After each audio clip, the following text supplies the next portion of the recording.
Good, good afternoon, everybody. I hope everybody's having a great day. This is Rick Asbury coming with the Proverbs 356 podcast today. And my voice, this allergies, man. Allergies are murder. So anyway, hope everybody's having a great, wonderful afternoon on this Thursday. Amen. And man, we had a great revival. It's hard to believe it's over. And 5 great messages that Preacher Weaver came and preached to us, and a lot of good singing as well. And but preaching is what I like the most. Amen. So I had a great revival, and I think it revved me up a little bit. Amen. And so I'm ready to go. But my voice ain't ready to go, but I'm ready to go. Amen. Hey, Preacher Porter. Good to see you on here today. He says, hello, brother. And I say, hello, preacher. And enjoyed your podcast this morning. I was on the road, and I had to go for my 6-month checkup. Like you take an animal to the vet. You just go and take them and get them. They just need a checkup, make sure they're right, make sure they're all right. Well, that's what I did. I went to the vet and got my checkup, my 6-month checkup, and so anyway, but. So I was on the road this morning, and but you did a great job. Amen. I love your teaching. So, amen. David Cordell's on here. He says, hello, Preacher Rick. I watched 3 nights. Amen. Amen. Well, bless your heart. That's great. And praying for you. I know you have a hard time with your arthritis, and I don't have rheumatoid arthritis, but I have arthritis in my hips and my lower back, and sometimes it's tough. So I can only imagine what you go through. Parson Pitcher's on here. He says, how do? And we say, how do back to you, Mr. Martin. Hope you're doing okay and doing well. And I'm going to try to catch you tonight. I hope I don't forget. Yesterday afternoon, I was aiming to catch Preacher Porter, not yesterday afternoon, Tuesday afternoon, and I fell asleep. And so I caught him. He was about done. I was fixing to come on to do my video and my podcast. And so anyway, hope everybody's having a great day. I take drugs. Well, I do too. And I don't know if that's what's making me not off or not, but anywho, if I get still anywhere, I'm gonna go out. So, I'm gonna play this song. This is Pastor David Mellon from West Lincoln Independent Baptist Church. He moved his services over there last night, and this is him singing. I hope you enjoy it. Amen. Oh, by the way, he's in Lincolnton, North Carolina, by the way. Better say that. Parson Pitcher says, I'm changing direction tonight, teaching from the maps. Amen. Sounds like a good time. Amen. I'm going to try to remember you. Try to catch you.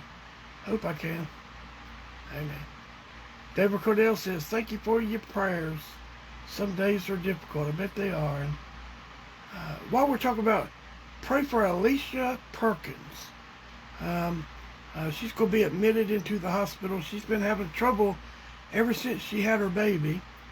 Her blood pressure went up, and they finally got it down, and she went home. But now she's back, and they're going to admit her. She's been having trouble breathing. So y'all pray for Alicia Perkins, right? All right, that's the preacher's daughter, by the way. So anyway, all right, I'm going to play this song. Hope you enjoy it. Bless you, Lord.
Tell you what, right there, man. I'm glad he saves those sinners. Aren't you? Amen. And, you know, one day he saved this old sinner boy right here. Almost 20 years ago today. 20 years ago in a couple of months. And he come by my way.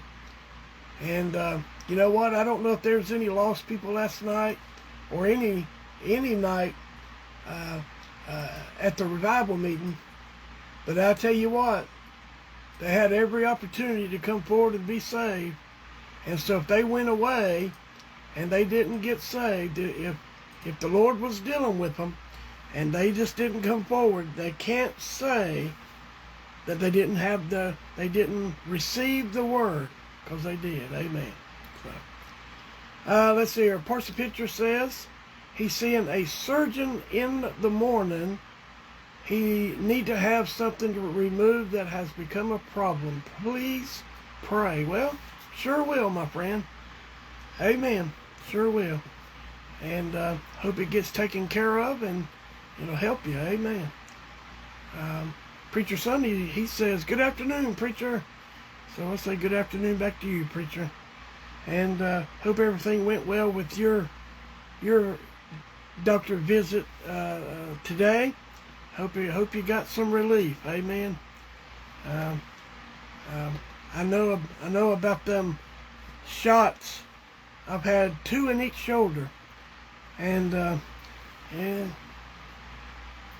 it wasn't too bad going in. It wasn't too bad, but it helped me. It really helped me. So, amen. But I'm glad he saves old sinners, aren't you? Amen. All right. Now, if you missed any of I posted the revival meeting on my page and the church's page and my YouTube channel and the church's YouTube channel. So if you want to go over there and listen to Preacher Weaver, and he did a good job. His son accepted the call to preach, and so last night he took about 5 minutes or so and did a little sermon, and it was good. Amen. Over there, and I think it was from Galatians. I think that's what he said. Galatians 5, chapter 1 and 2, verses 1 and 2, I think it was. So he did a great job. And, you know, I don't know what it is about when preachers start out for the first time, you know, they'll speak, and it'll be like they're speaking 10 words a second, you know, and they're done. And then the more they preach, then they slow down. Amen. So he will too. So anyway, let's see here. David Cordell says, "You're so right, preacher. They did have a chance to get saved at your church 4 nights." Amen. Sure did. Mr. Harry Moody, he says, "Hello." Hello back to you, Mr. Harry, and hope everybody's well. We are in Job. This will be lesson number 7. All right. Now, a programming note. I will not be on tomorrow unless something changes. I won't be on tomorrow. All right. And so just look for me to be back on Monday. If something happens and I decide to be on tomorrow, I don't know if I'm going to be home or not. But if I decide that I'm going to be doing a podcast tomorrow, I'll let you know. I'll put it on there. But just consider me gone for tomorrow. All right. So anyway, Job chapter number 3. We're going to be looking at verses 1 through 10, all right? Now, in these first 2 chapters of Job, well, we know he's went through some stuff, amen?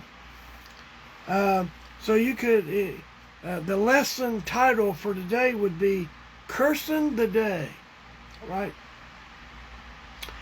So, for 2 chapters, Job has endured unimaginable suffering with remarkable restraint. That's an understatement, I think, right? He handled it as well as anybody could, right? I don't know if I could handle it as well as he did. He's lost his wealth, his servants, his children, his health, and his comfort. He's lost it all. Right?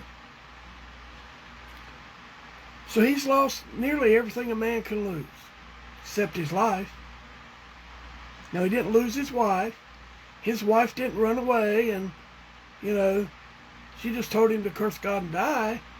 But she didn't go nowhere. She's still with him. But she's not beside him, though, from what we see in it doesn't say that she is anyway, all right? So he went all this, yet he has not cursed God. He has not sinned with his lips, but he has worshipped in the ashes, amen? He went through all that, and he's still worshiping the Lord. Still worshiping. Okay, here's the question. All that, if you went through all what he went through, could you still worship God? Would you still worship God? You know what? None of us have the answer to that question. You know why? Because that's something that's it's not happened to us. And I won't say that it won't ever happen to us, but I will say I don't think it'll happen on like that. But if it did, what would you do? Would you still serve God? And I know we're saying, sure I would, right? I can say that, sure I would. It ain't happened to me, you know. There's people out there that's lost children. That children's passed away. You know, whether they're infants or young children or, you know, even grown adults that are children. You know, you lose your mom and dad. Your mom and dad passed away. Your grandma and grandpa. You know, those are tough. Maybe you did lose your wealth. Maybe you had to start back over from the bottom. But none of us have went through what Job went through. But he was worshiping. He still worshiped God after all this. But now, after 7 days of silence, he finally speaks. Right? Now think about that. For 7 days, he didn't say nothing. He didn't say anything. Now, I don't know if I've ever went, even in pain, I don't know that I've ever went 7 days and said absolutely nothing. He did. Even his friends, when they come to check on him, when they come to visit him, they didn't say nothing either. They just sat with him, and that's how it should have been. So, and when he speaks, he does not curse God. He curses himself. Right? We're going to see that in a second. He doesn't curse God, but he curses himself, and he curses his day, and he curses his birth. So we see that Job 3 is not a theological treatise. It's a cry from the depths of human pain. It is the language of a broken heart, the groaning of a crushed spirit, and the lament of a man who cannot understand why he's alive. He went through all this. He's saying, went through all this. Why am I even alive? Why didn't, this is my worst, but why didn't God just kill me? Because God wasn't the one doing it. God allowed it, but God wasn't the one that was doing it.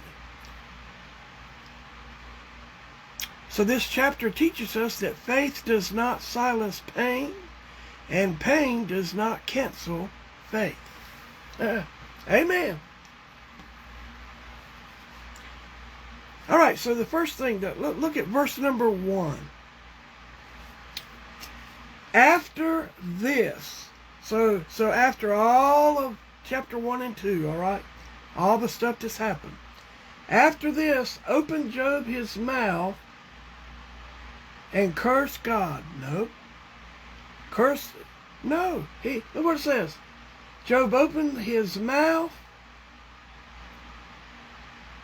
After this, opened Job his mouth and cursed his day. That's what he cursed. So we see here that Job breaks his silence. For all this time, he's been quiet. He says, after this, that verse says, after this. So after 7 days of silence, 7 days of grief, shock, pain, confusion, darkness, after all that, think about that now. 7 days of that. Silence can be holy, but silence can also be heavy. Amen. Silence can be holy, but silence can be heavy. I mean, look, 7 days. He had 7 days of grief, shock, pain, confusion, and darkness. Right? He didn't know where to turn. All this hit him at one time. Think about that. Now, there's been people that there's been kids that have lost their parents in a car wreck. At one time, boom, their parents are gone. Well,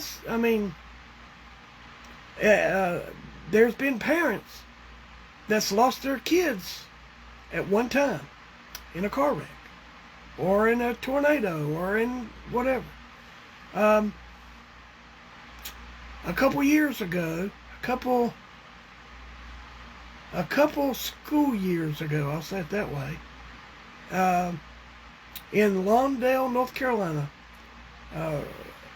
not even 5 minutes from my house, well, probably 5 minutes, at Burns High School.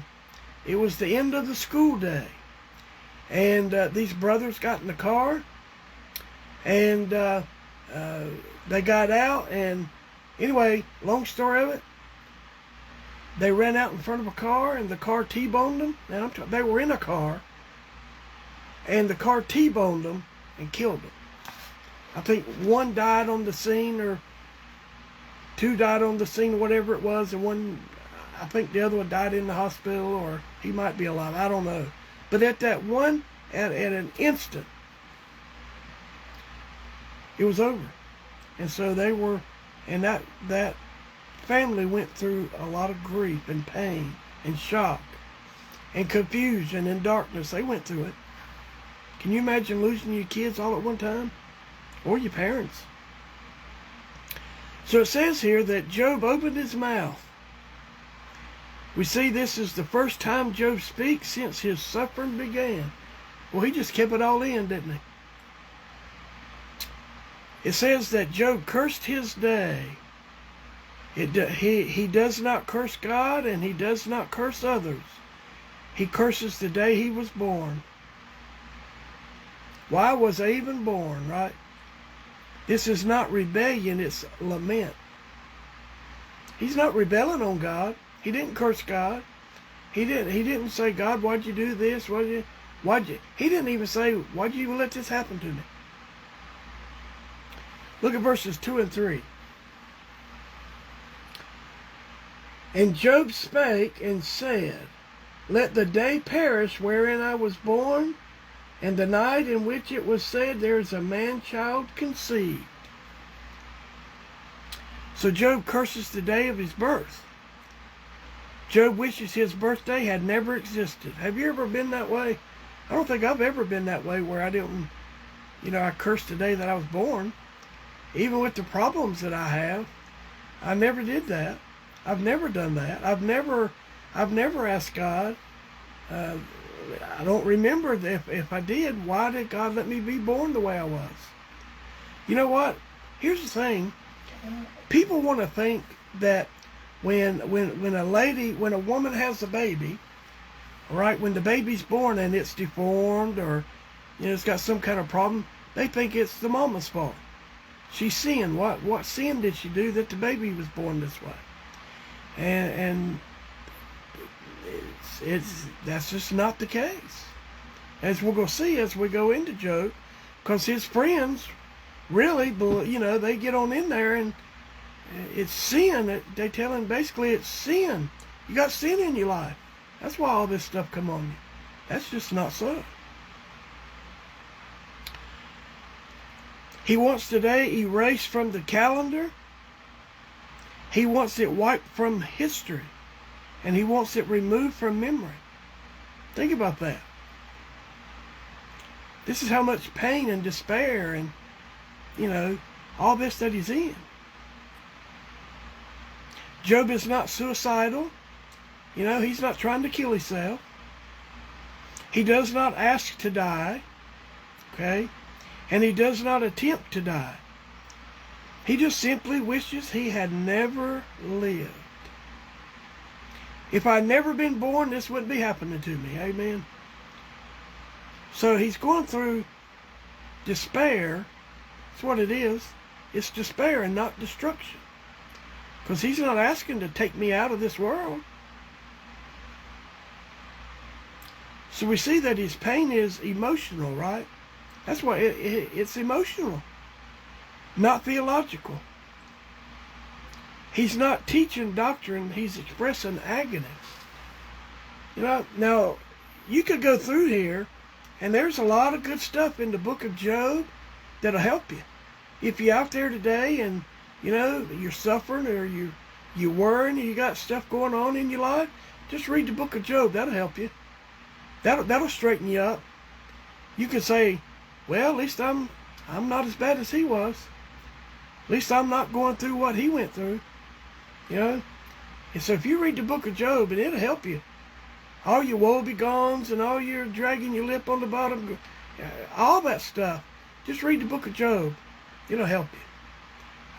If you're having a bad day, go over there to the Children's Hospital and look at all them kids and what they're going through. You'll feel better about yourself. Go into a nursing home. See what all them people are doing. That'll help you. Amen. So then we get to verse 4 and 5. I could labor all of these points, but I got to move on. He says, let that day be darkness. Let not God regard it from above, neither let the light shine upon it. Let darkness and the shadow of death stain it. Let a cloud dwell upon it. Let the blackness of the day terrify it. So we see here Job calls for darkness to cover his birthday. Job uses poetic imagery to express his grief. You know, the Preacher Weaver was preaching, I think it must have been Tuesday night, I think. Monday night or Tuesday night. And he was talking about that man that had the withered hand. I don't know why this is on my mind, but evidently the Lord wants me to share it, I guess. But he was preaching on that man that had the withered hand. And, you know, that man, you know, he told him, come forth, stand up, you know. But the man had a withered hand. And who knows how long he had it, right? From birth, maybe? Excuse me, I don't know. But the Lord healed him. Boom! It was done. Just like that. And now I don't know if that man just kept looking at his hand after it was, he could stretch it out, he could do all these things with it. So I don't know. But all those leaders around was like, you got to be kidding me. What he did this on the Sabbath day. You can't be doing, you know, and there's people out there like that. And so, you know, I don't know what day that this happened to Job. I don't even think it says a day that it happened.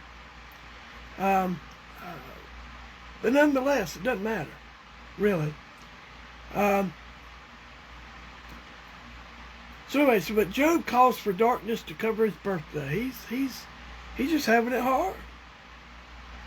He wants the day to be swallowed by darkness. He don't want no sunshine, no light, no joy.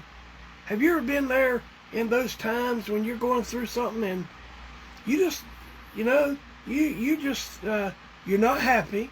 Now there's a difference in being happy and having joy. All right. Preacher Weaver talked about that the other day as well. And that is true. You could be going like Job went through and still have joy. He was worshiping. Job was worshiping, wasn't he? I think Job still had joy. He just wasn't happy. Right? Circumstances control happiness. But you can be joyful. You can have joy no matter what you're going through. But he didn't. He didn't want none of that. He wants God to regard it not. He wants God to ignore the day, to treat it as if it never happened. Well, you know what? God can't do that. God knows all. Well, He chooses to forget our sin when He forgives us of our sin. He chooses to forget our sin. He don't remember it anymore. But there's just certain things. There's things that God don't forget about. And God keeps a record book. And His record book is accurate. And just like Job, He kept a record book of what Job went through. Don't think that He didn't know what Job was going through. He knew exactly what Job was going through because He allowed it. So anyway, but He wants the day to be cursed. He wants it to be a day of gloom and not gladness. We've all been here to a point. So Job is saying, nothing good came from my birth. Let the day be forgotten. I don't know that I've ever, said anything about me being born. Wish I wasn't ever born. I don't think I've heard people say that about their life. I wished I was never born. No, I don't wish that. I don't think I ever have. God let me be born with a messed up heart for a reason. Think about that. When I was born with my heart problem, God allowed it. Okay? Now, I had to have surgery, and I had to have it repaired, and my heart doesn't function like some other people's hearts. Okay? That's all right. He's given me 61 years. Well, he's given me 60 years plus a couple of months on this planet. All right? And that and can I just tell you, that's all him. That ain't me. He's answered prayer. That people prayed for me. He's answered that prayer. And I'm thankful that he's given me, that I've reached the age of 61. I'm a walking miracle. That's what I get told. That's what I get told by my doctors. I'm a miracle. I'm in the 1%. That's what my heart specialist told me. I'm in the 1%. And so that's not me. That's God. Amen. So in verse 6 and 7, as for that night, let darkness seize upon it. Let it not be joined into the days of the year. Let it not come into the number of the months. Lo, let that night be solitary or alone. Let no joyful voice come therein. Okay? So Job calls for the night to be blanketed in darkness. Job curses the night of his conception. He wants it to be barren. He wants it to be fruitless. And he wants it to be empty. He don't want to have no recollection of it. He wants no joy associated with it. That's what he says. Let no joyful voice come therein. No celebration. You know what? I don't celebrate my birthday. My birthday to me is another day. And I know I probably should be celebrating it, as because I wasn't supposed to live this long. And so every year I get is just icing on the cake. I mean, God's been good to me. And it's all God. It's nothing of me. Okay? And I give God all the credit, not me. I've done everything probably to destroy it, really. I eat too much and, all this stuff. So,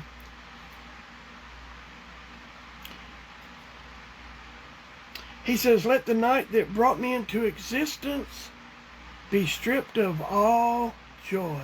Can you imagine not being happy on your birthday? Now, to me, like I say, I've been sick on my birthday.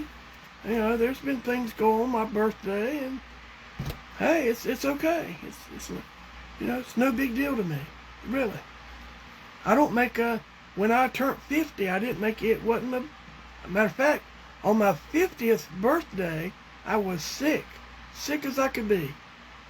So, anyway, verse number 8. Let them curse it that curse today, who are ready to raise up their mourning. Mourning. Job calls for cursers to curse today. Job invokes professional mourners. I didn't know there was such a thing as professional mourners. In the ancient world, there were people who specialized in cursing days and pronouncing lament. Job wants them to curse his birthday. I didn't know that. I'll have to look into that. That's something to look into. I didn't know there were professional mourners out there in that day. Later on, he mentions Leviathan, a symbol of chaos and destruction. Okay, well, Job is saying, let the most powerful forces of destruction erase my day. He just wants his day gone, So in verses 9 and 10, I just got to move on. Let the stars of the twilight thereof be dark. Let it look for light, but have none.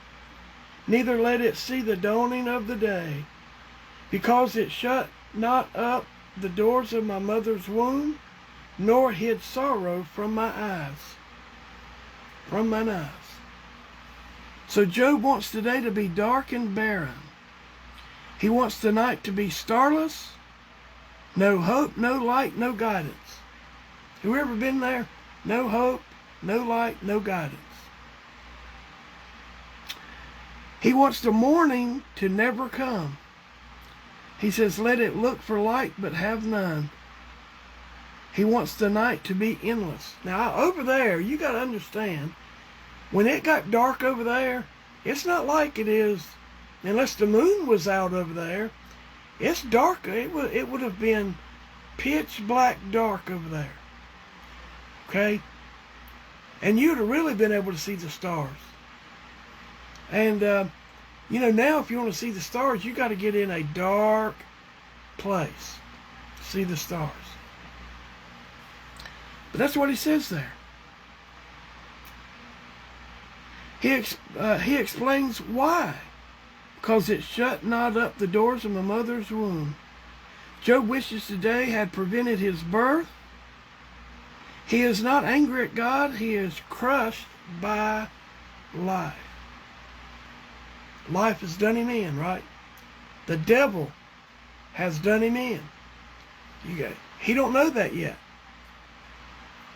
I don't know that he ever found out that it was the devil, that God give the devil, the ability to be able to do that. So the application, what Job's lament teaches us. Even the godly man can experience deep despair. True. Amen. How true that is.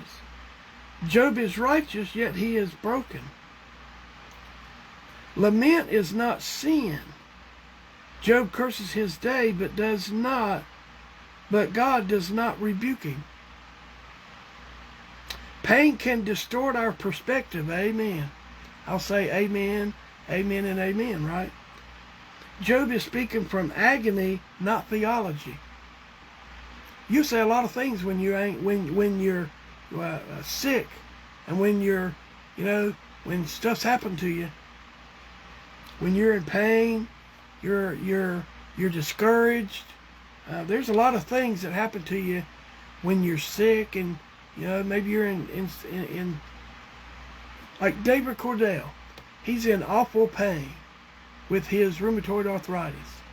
And I'm sure there's days that pain distorts his perspective. Amen.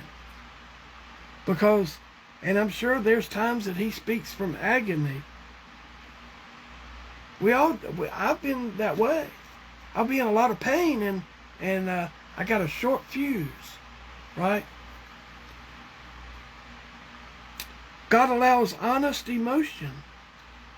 God is not threatened by our tears. Now there's a good song about tears. Tears are a language that God understands. Tears are a language God understands. I won't sing for you. You'll turn me off. God is not offended by our questions as long as you don't question his motives. Amen. Thank you for your teaching of the word, Preacher Rick. You're welcome. Thank you for listening. God is not angered by our lament. Faith and despair can coexist. Job is hurting, but he has not abandoned God. Amen. That's good. So the conclusion to this message. Job 3 is the cry of a crushed soul. It is the groaning of a man who cannot understand why he's alive. Amen. It is the lament of a believer who loves God but cannot see God.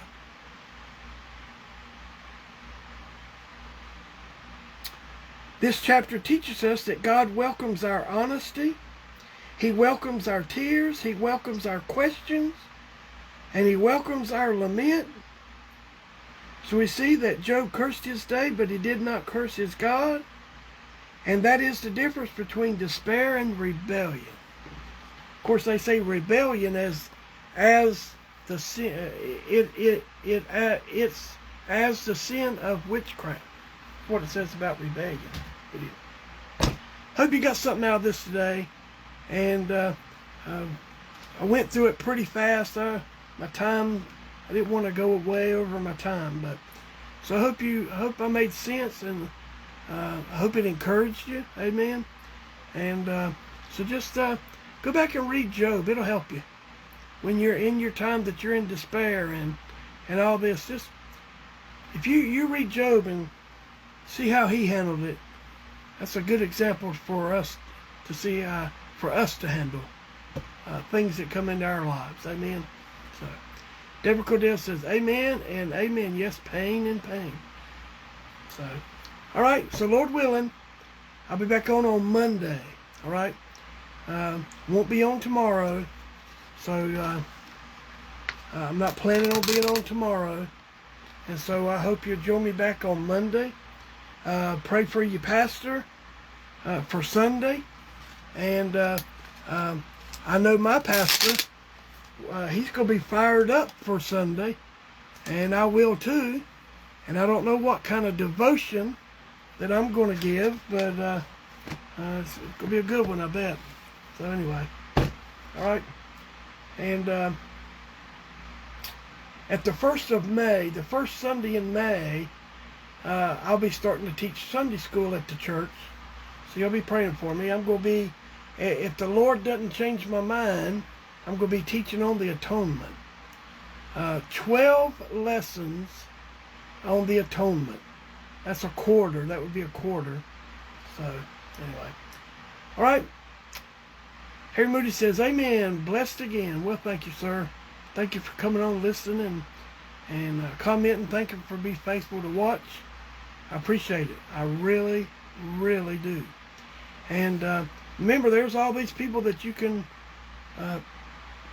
watch and listen to podcasts. I took a picture of all the podcasts and all the YouTube channels and where you can find them. I took a picture because I got it here. I won't go over all of them today. It'll take me 10 minutes. But I took a picture and I put it on Facebook. And so go back and look and see when all these people are on. Preacher Porter, he's on, 2 or 3, 4 times a week. You got Preacher Sonny, who's on 5 days a week.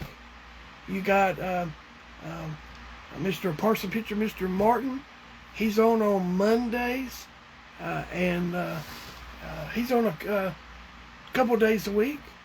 And so look them up. I put it on there. I won't read it all off, but if you'll look that on there, I might share it again so you can see, so you can watch all these men. Amen. You'll be blessed. You'll be truly blessed by watching them. Amen. So anyway, hope everyone has a great weekend. If you're able, be in church on Sunday. Amen. Till next time, may God bless you.